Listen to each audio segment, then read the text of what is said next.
Greetings, Kindred. I am Voivode Maquette. This is my companion Dullahan, and welcome to our world of darkness. And it's Metaplot Monday, and have I got a topic for you today? I've foregone drinking my typical red today, and decided to go for some green tea because I just felt like breaking out the crystal and drinking something warm. So, today I have a very interesting topic because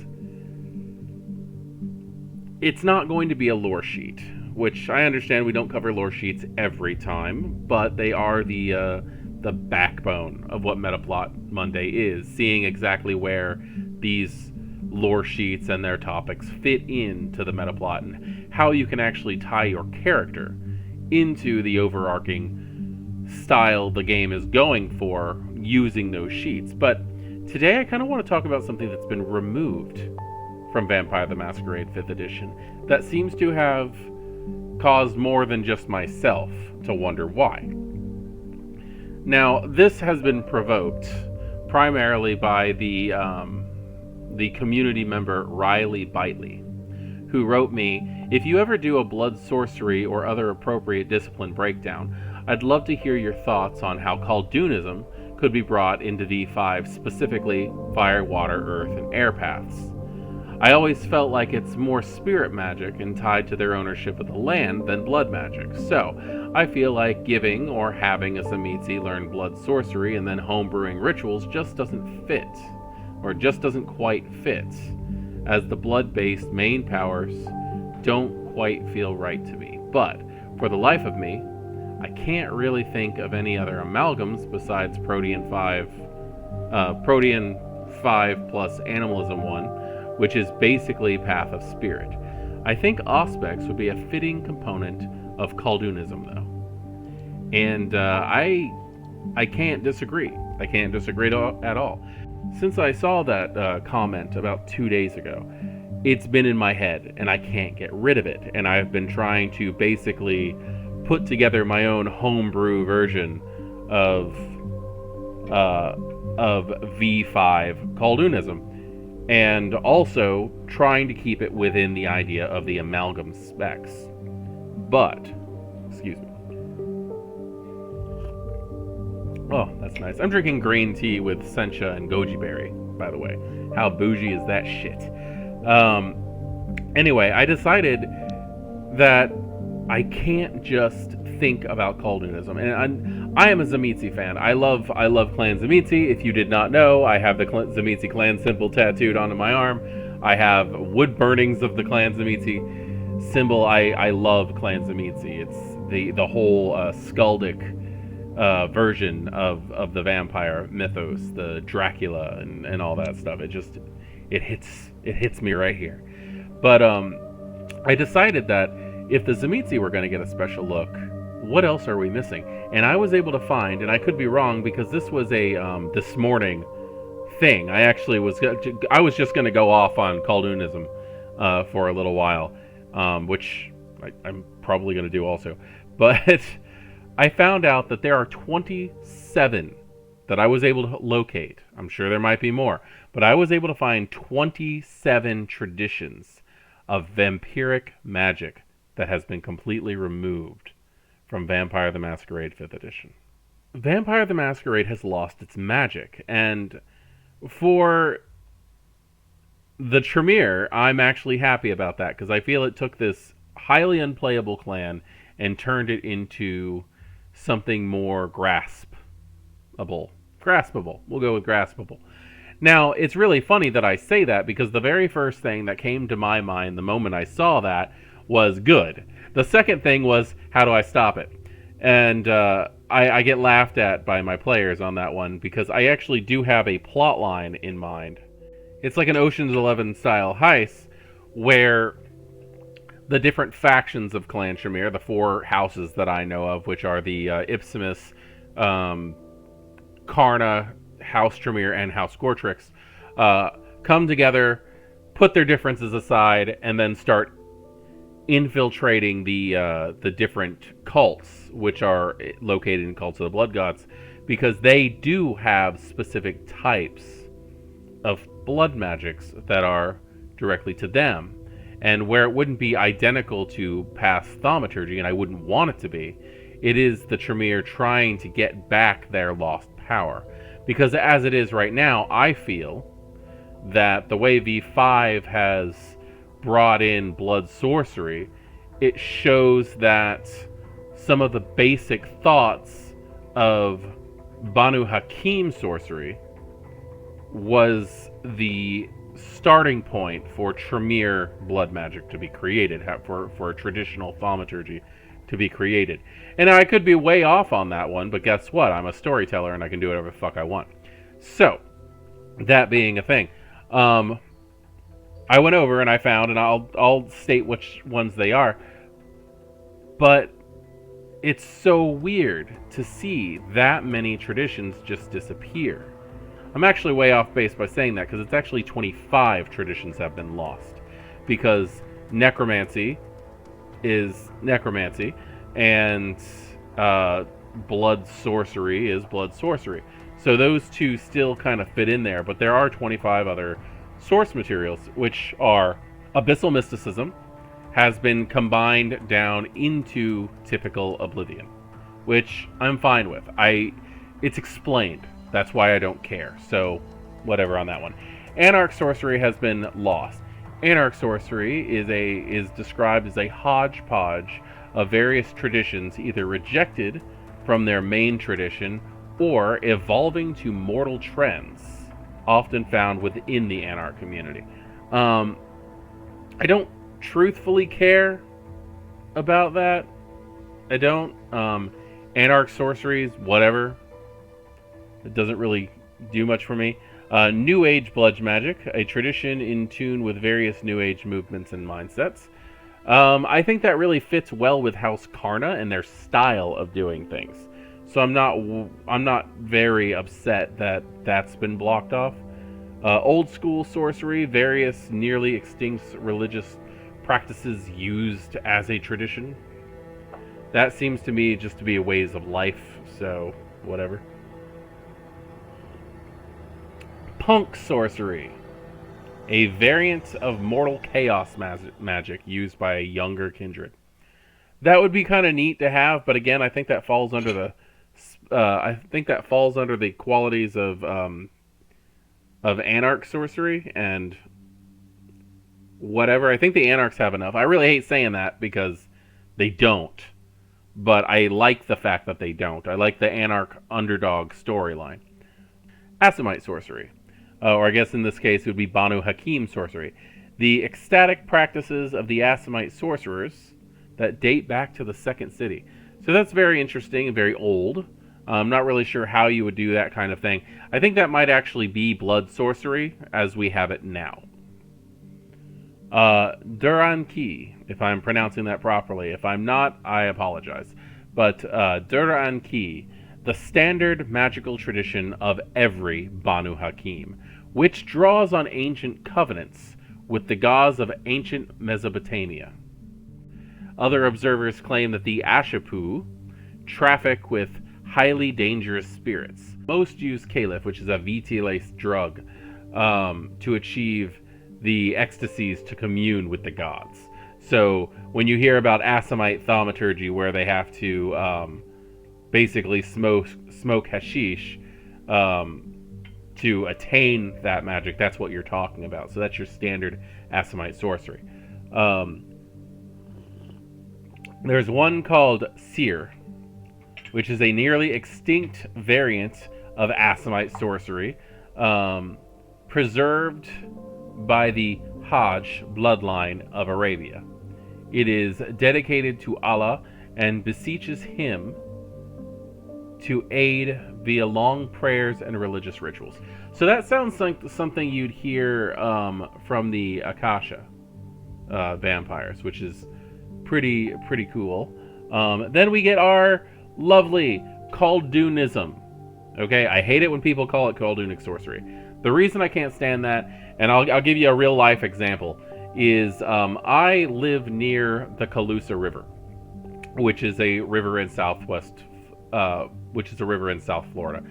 Um, it is named after the Calusa people who lived here before the colonists came, and it is known widely as the Calusa Hatchie.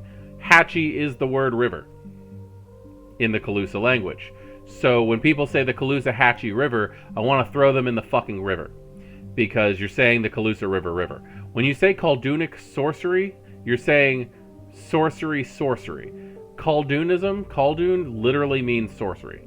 So there's no reason to say it twice on that one. Tzimisce rant. Number 1.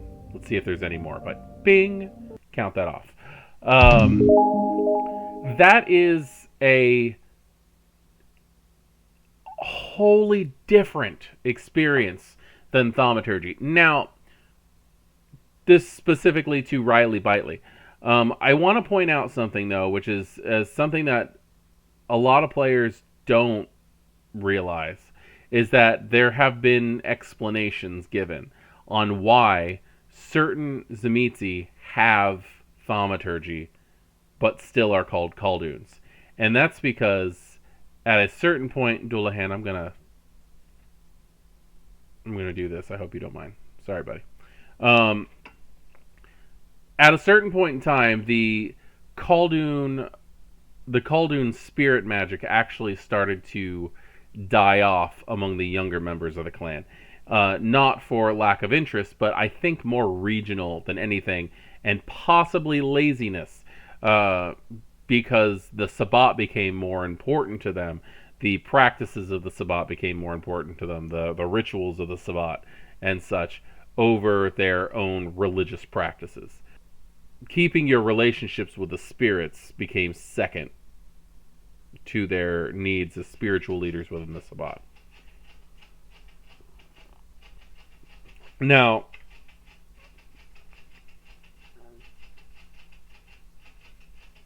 then some Tzimisce started practicing Thaumaturgy that they were stealing from the Tremere and learning from the Tremere anti-tribu, which started making thaumaturges of Clan Tzimisce calling themselves Kolduns just because they felt special. Basically, they were appropriating the typical hermetic magic of Clan Tremere into their own darker practices and forgetting that Koldunism was an actual thing off to the side, and just calling it Koldunism because they were Tzimisce. And the idea of saying that I am a Tzimisce who practices sorcery, therefore I am a Koldun, became a commonplace thing. But I completely agree with you that having blood sorcery as it is in V5 should not count as Koldunism at all, other than just the random asshole Tzimisce who happens to have it and calls himself a Koldun. That's personal choice and wrong at the same time, so have at that. Necromancy. Necromancy is marked down as the narrower arts of the Giovanni that focus on the undead and control wraiths. As the wraiths of the Dark Kingdom possess different arcanoi and sometimes even different soul structures, the tradition in which necromancy is practiced has to be specialized itself on a given Dark Kingdom. I like that description, and I kind of wish that description was in the book, because it would make paths of necromancy seem a lot more understandable. The fact that when you use different paths of necromancy from the older systems, not Oblivion and V5, but when you're using the paths of necromancy, you're actually discussing the type of wraith that you're interacting with. So I do enjoy that. Now, another thing on that one is that Oblivion has become necromancy in V5, which I actually don't mind. I like the idea of taking different aspects of... the dark world. Having the La Sombra be a little bit more grounded in a death magic rather than shadow dimensions, because there's always such, like, what are you dealing with? Like, Are we dealing with shades as in specters? Are we dealing with shades as in literally a living shadow? And I like the fact that it is kind of all melded into one in V5. Mortis, the art of the Cappadocians, which is more focused on the physical aspects of death instead of the spiritual. I love the history of Mortis. I really, really do. I like the idea that, we embraced the Giovanni specifically because they, as humans, had the knowledge of how to control wraiths, and we wanted a more spiritual outlook. Cappadocius himself was completely obsessed with death, and they were pretty much just bound to only studying the physical aspects of death. So the idea that Mortis, or the Mortus path of necromancy, is a wholly different type of magic is a very interesting idea, but I can also see how it evolved into necromancy. So I don't have that much of a need to throw that in there. Then we have Eastern necromancy, the arts practiced by the I get to read Italian words. Eastern necromancy, the art practiced by the Della Passaglia family of the Giovanni and the Nagaraja to subdue the wraiths of the Dark Kingdom of Jade and Buvar. And I'm probably pronouncing that last word wrong. I've never heard of that before reading this, but it sounds like to me that they're saying that the powers of nihilistics, or the vitreous path necromancy, which was specifically Nagaraja only, was also being practiced by a small group of the Giovanni, which kind of upsets my version of the lore. Not my version that I made up, but the version that I've accepted over time, because there was always so much idea that the Giovanni would be obsessively searching for Nagaraja to get a hold of that. The idea that they already had it kind of just... It doesn't fit well with me. I don't know. I'd love to hear your thoughts on that one. Western necromancy, the arts originating in Roman ancestor worship used by the Giovanni main family, and the harbingers of skulls to subdue the wraiths of the Dark Kingdom of Iron. I love how it's going into the different kingdoms of Wraith. The Jade Kingdom, the Iron Kingdom, the Obsidian Kingdom, the Ivory Kingdom. It's so cool that they have that detail in there, and I love the fact that they're doing that for this.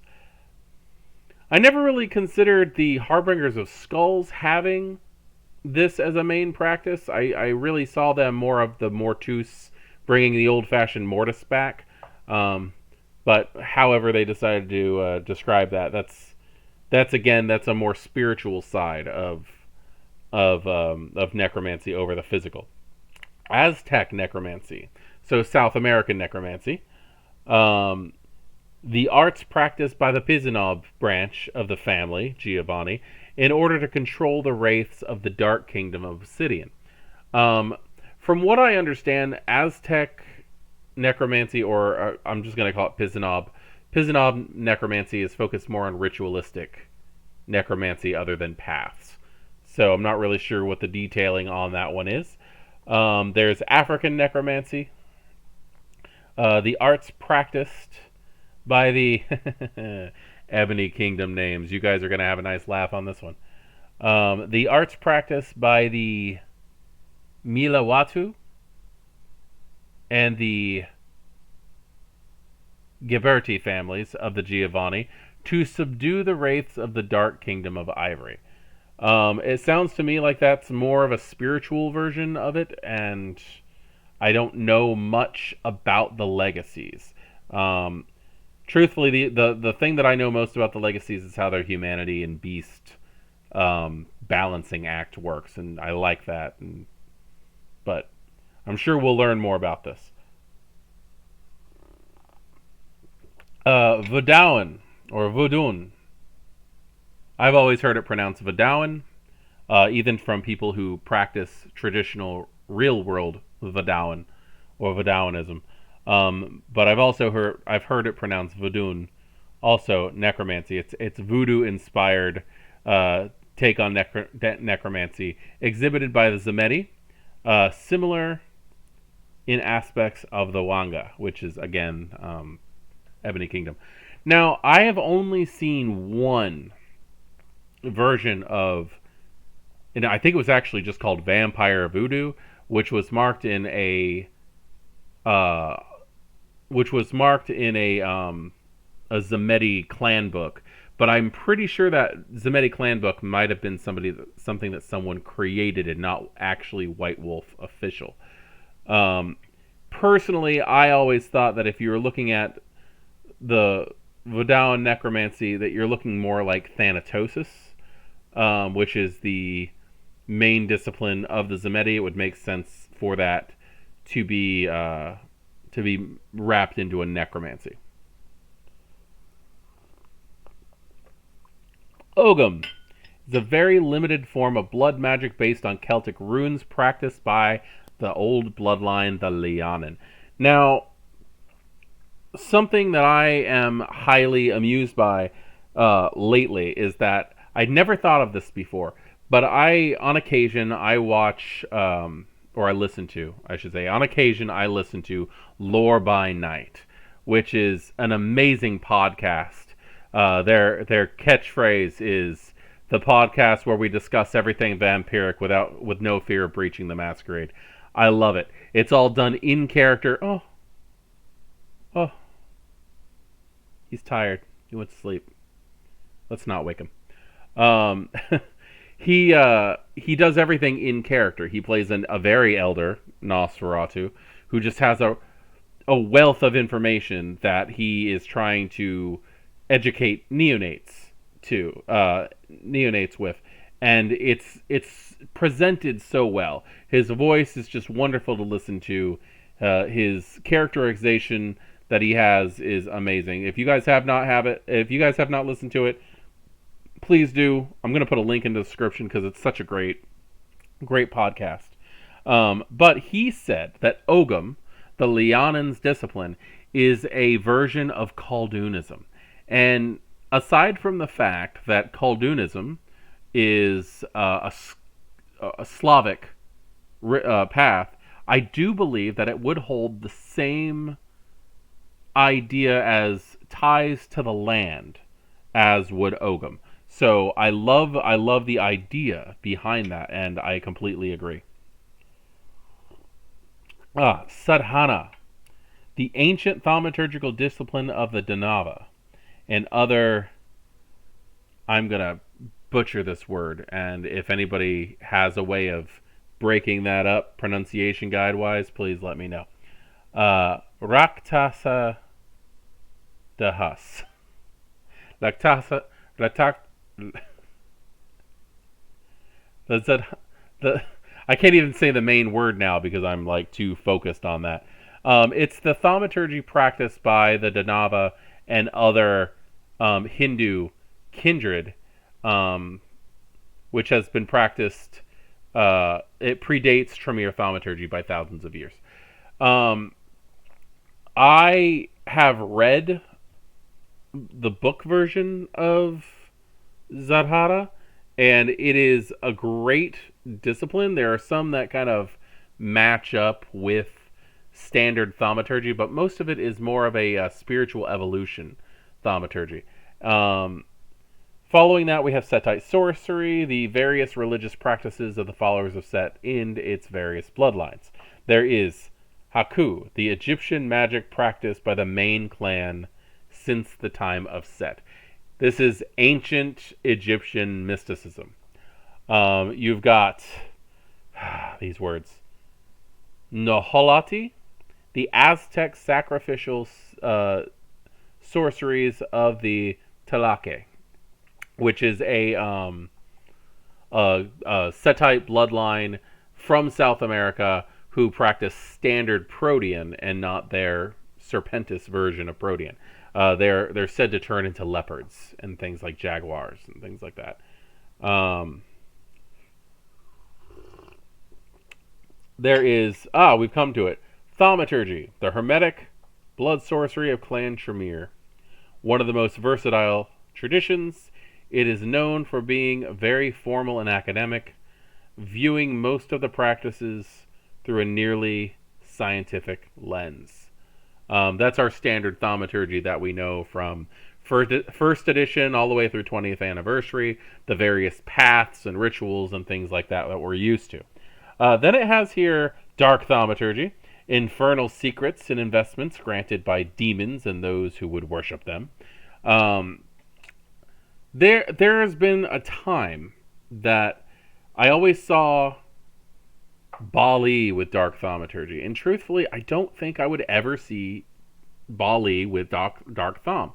Bali control those forces, and they worship those beyond the veil. They don't worship demons, and that's a huge, huge difference to them. Not to anybody else, but to them, it is a huge difference. Dark Thaumaturgy is what you would see when a standard vampire sells his soul for power.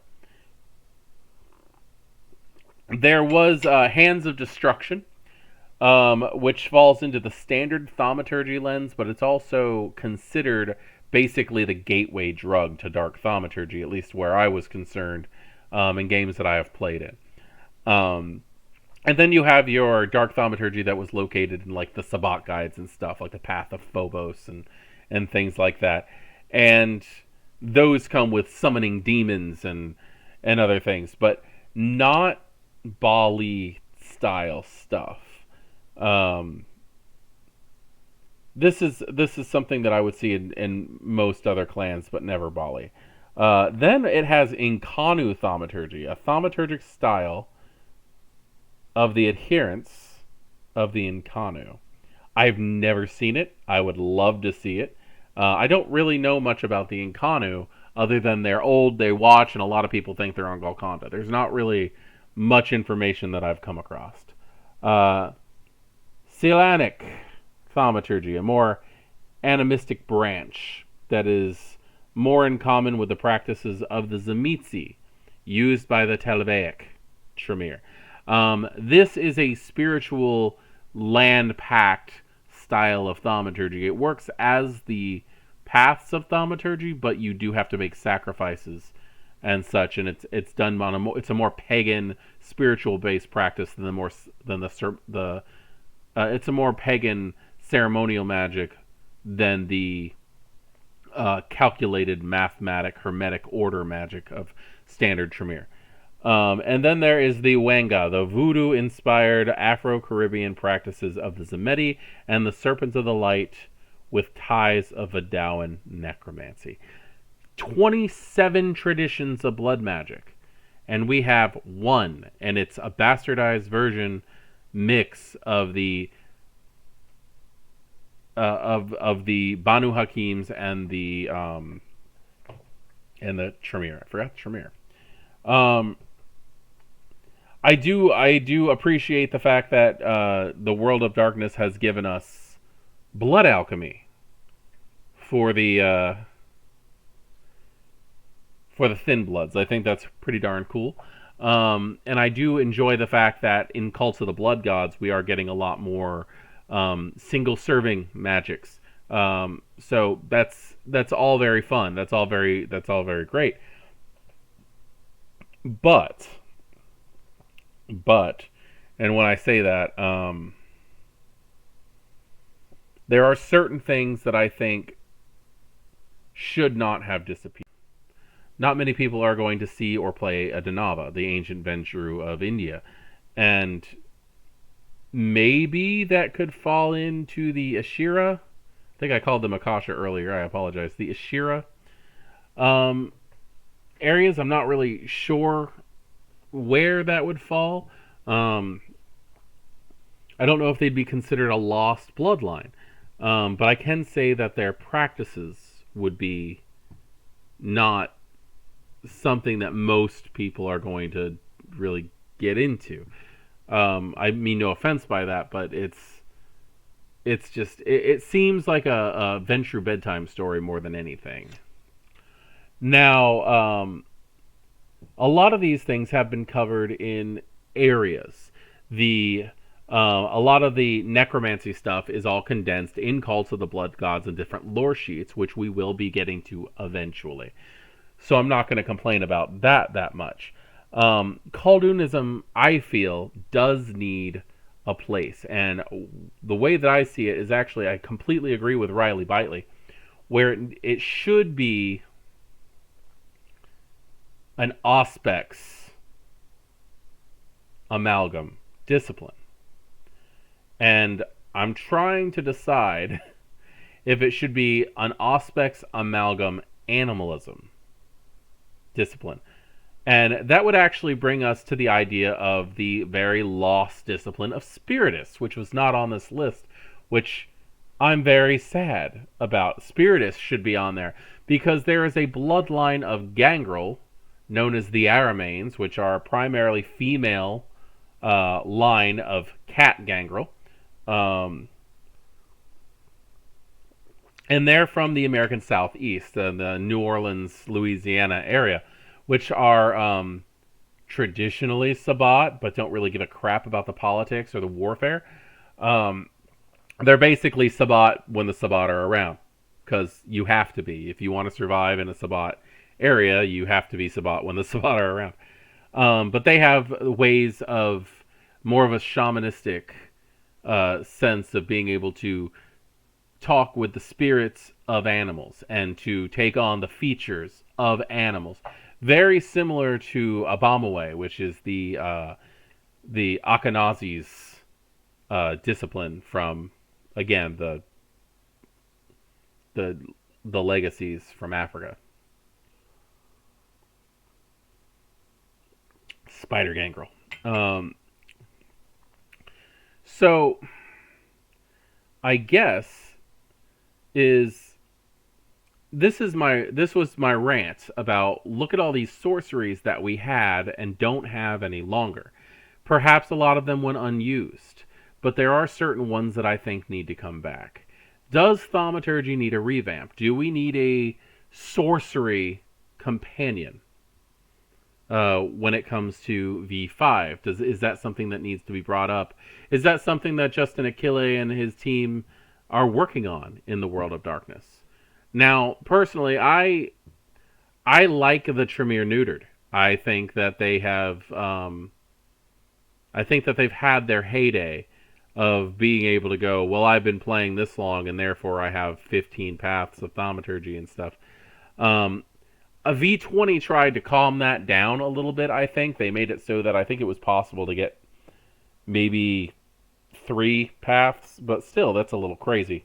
But I do have I do have a friend who is obsessively Tremere, and love him very much. He knows his shit.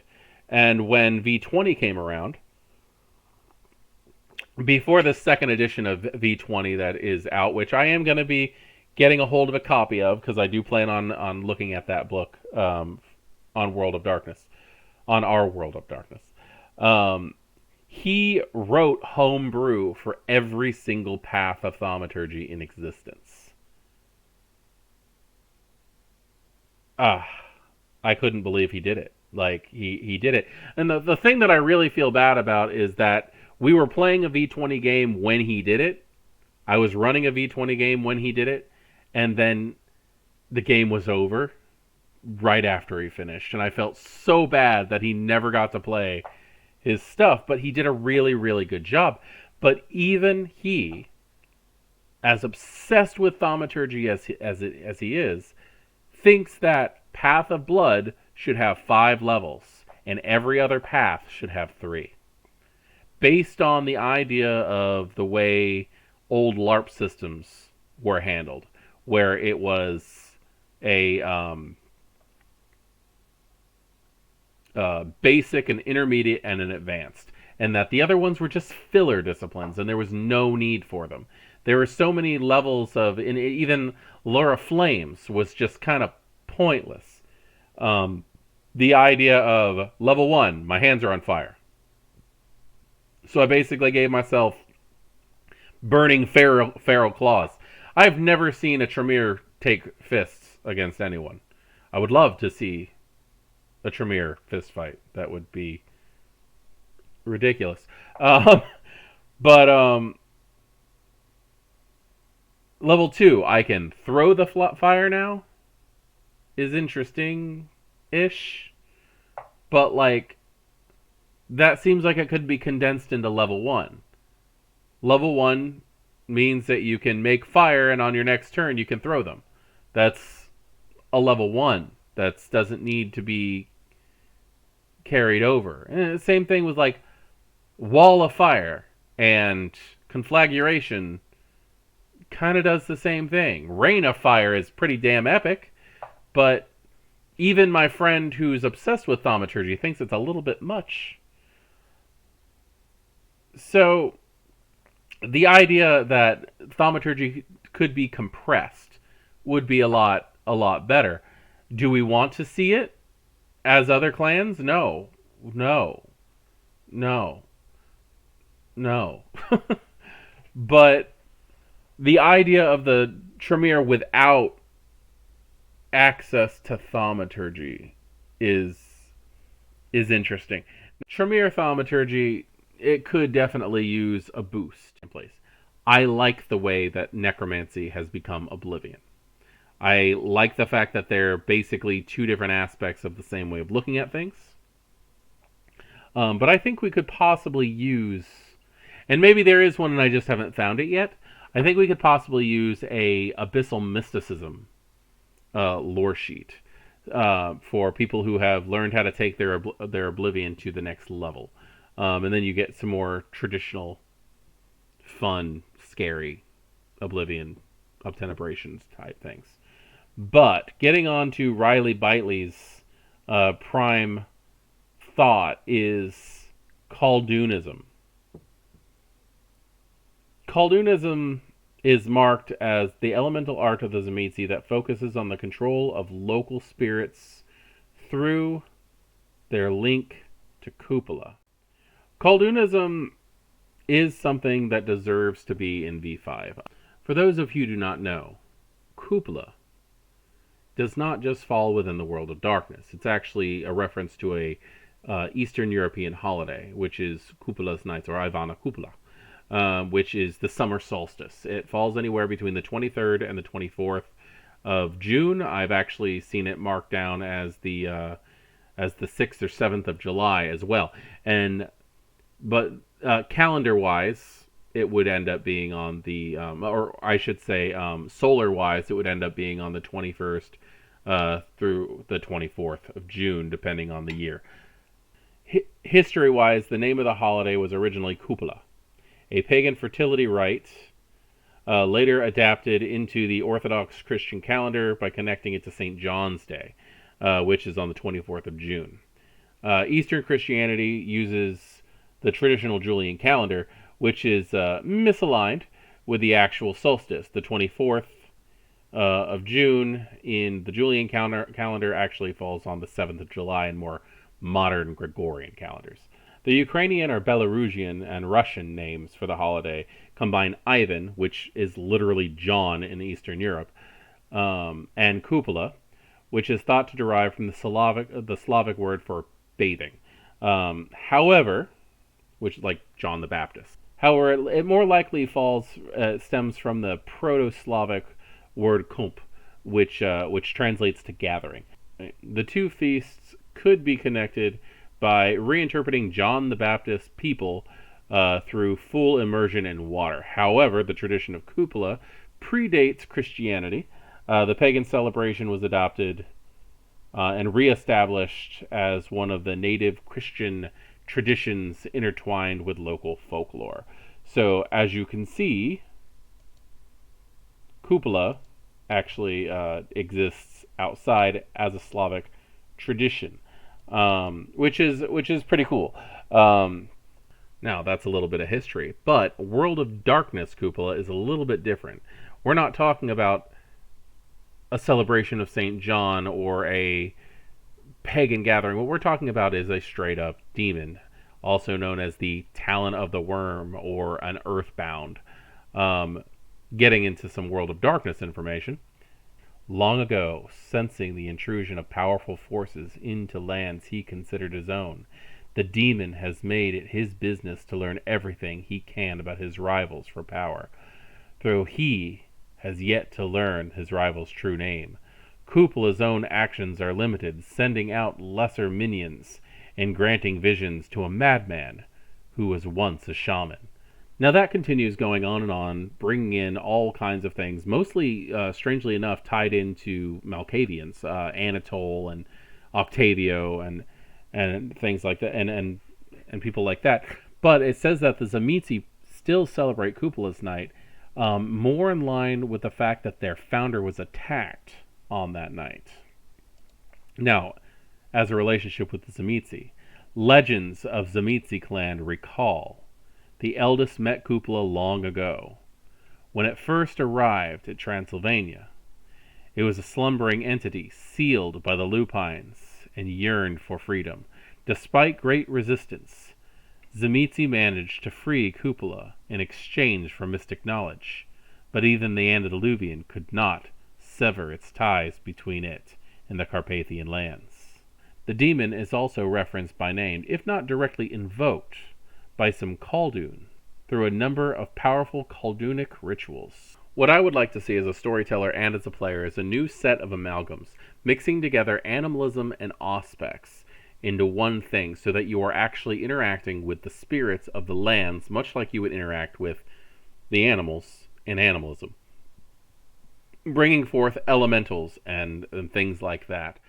But I'm still big on the idea of using animalism and auspex as a combination for bringing these things, because that really does seem like it would put auspex back in the Tzimisce's hands, but only if they tried specifically, which would be a pretty interesting thing to say, that Tzimisce may not get it naturally, but it is something that they would have access to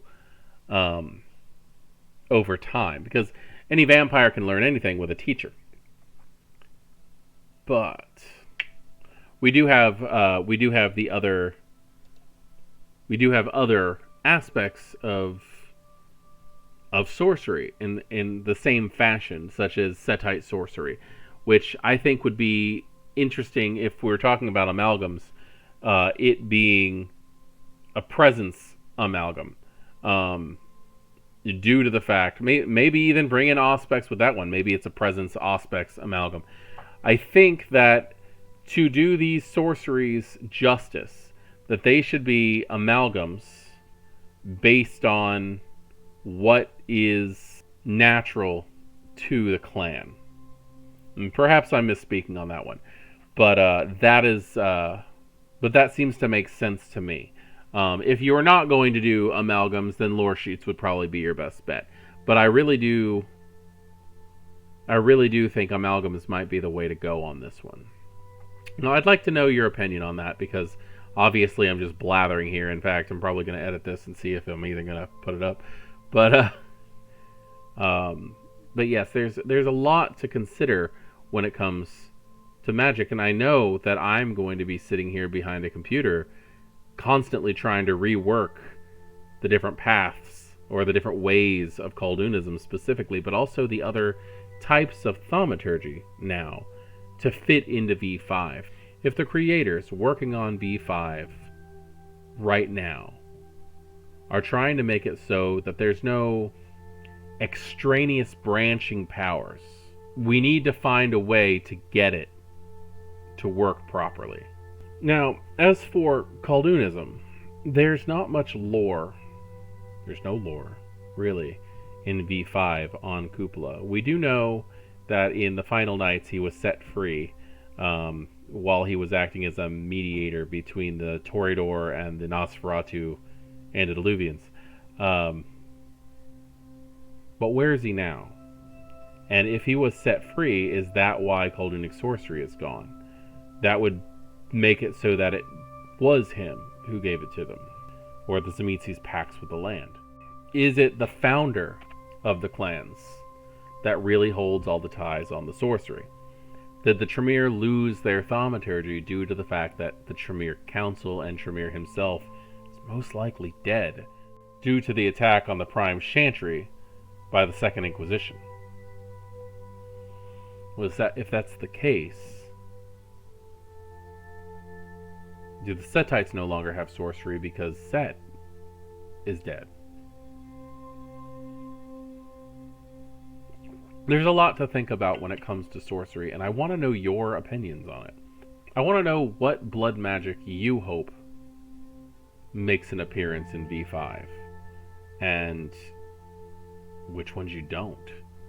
Because it is up to the players to really speak out on these things. Storytellers included. I mean the players of the game in general. It is up to us to make our voices heard if we want anything specifically done. We need to be thankful for what they give us, but also always be asking for more. Never be satisfied. And always want things to get better. I am Voivode Maquette. This is Doulahan, who's sleeping at the moment. And this is our World of Darkness. Thank you for joining me for Metaplot Monday. I understand this was not exactly the same way as we typically do things, but I've literally been laying in bed, tossing back and forth at night, going, Koldunism, Hospix, Animalism, how does it all fit together? And thank you, Riley Bitely, for giving me such a juicy thing to think about. Good evening.